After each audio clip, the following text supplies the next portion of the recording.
Yeah, it seems everyone is out, but if you look behind me, you can see what is left behind. These are the floaties they were using to get people and things to safety. I remember that white ducky blow-up toy right there. I saw an elderly woman come out of the neighborhood, and a group of people had to pick her up, taking her out. It was simply heartbreaking, amazing imagery. Looking at these images, if they're up on your screen right now, these were complete strangers banding together to help one another. Just the number of boats there, it was simply amazing.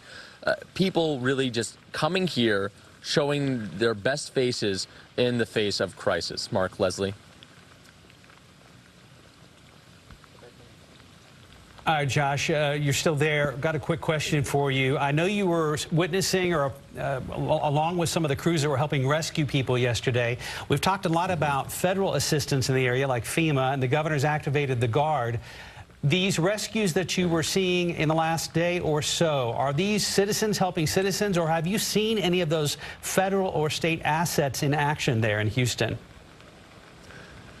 So yesterday, earlier in the day, they were all Good Samaritans, just people who live in the area or just live in Houston who are bringing their boats, canoes, kayaks, what have you, going out into the neighborhoods. Eventually, the Coast Guard did arrive, and they had their own canoes, and I saw, I think it may have been some county aquatic vessels that were going into the waters. But by and large, this was a community effort, people coming here, bringing what they could, the tools that they could use in order just to help one another. It was pretty amazing. I have a question for you, Josh. You've seen this in the day of light, you've seen it at night. Is it a different feel? What is it like to look at it? I'm thinking like in the dark when it's so quiet. Mm-hmm.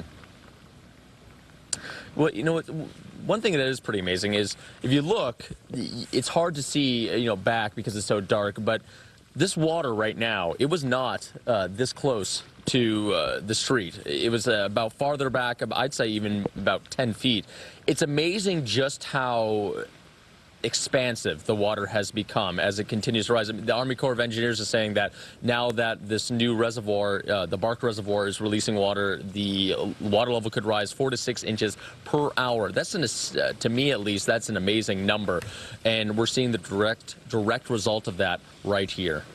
And it's interesting the variety of things that can float that people were using. I mean, we see obviously what looks like a pool or a lake inflatable there. We saw an air, one of those blow-up air mattresses there. Anything that they could get to higher ground, right, Josh? Exactly. You said to blow up.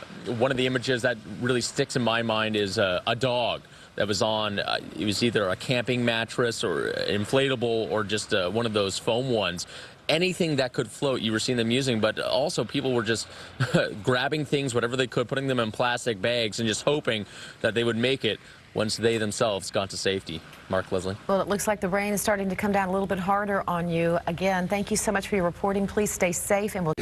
Good morning. I'm Josh Koenig here in West Houston, in the Fleetwood South neighborhood, where everyone is out thanks to the help of Good Samaritans. I'll have a live report coming up.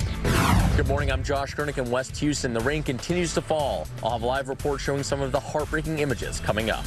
And actually, right behind me, you can see the floaties they were using. Anything that could float, you had people, you had belongings on them trying to get to safety. Anything that really needed to get out. I remember seeing an elderly woman float up in that white blow-up ducky you just saw before she was lifted out to safety. A dog was on what looked like a camping mattress. If it could float, it really was getting used. Mark, Leslie. Have they rescued all of the people in that neighborhood? Are they all gone? It's what it looks like. This really is, for lack of a better term, a ghost town right now. I don't see any lights. It's pitch black, quiet. The only thing that's happening right now is that the water level just continues to rise. I can tell you that. It's definitely moved about at least 5 to 6 feet from where it was yesterday, creeping into the main road here. It's simply amazing how much water has collected in this Fleetwood South neighborhood, especially now as that second reservoir release is happening, and the Army Corps of Engineers says they expect it to rise by 4 to 6 inches per hour throughout the morning.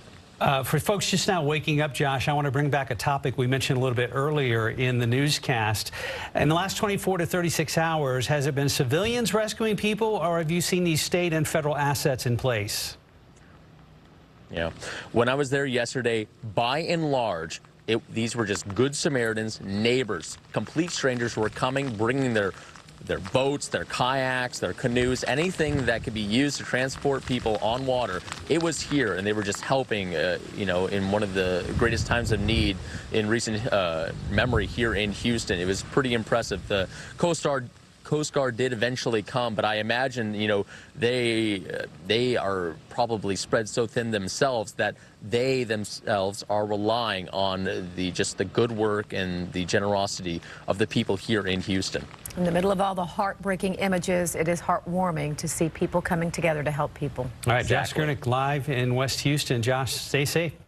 Good morning, I'm Josh Gernick. Here in West Houston, the water level is still rising as the Buffalo Bayou watershed is sent even more water with a second reservoir release. In the Fleetwood South neighborhood, it is now silent. Seems the Good Samaritans, complete with their boats and really anything that could float, were able to get everyone out. These were complete strangers banding together to help one another. I watched as an elderly woman was lifted out of this white ducky to safety, a dog getting a ride on what looked like a camping mattress. As the rain continues to fall, people continue to help. Josh Gernick, KSAT 12 News.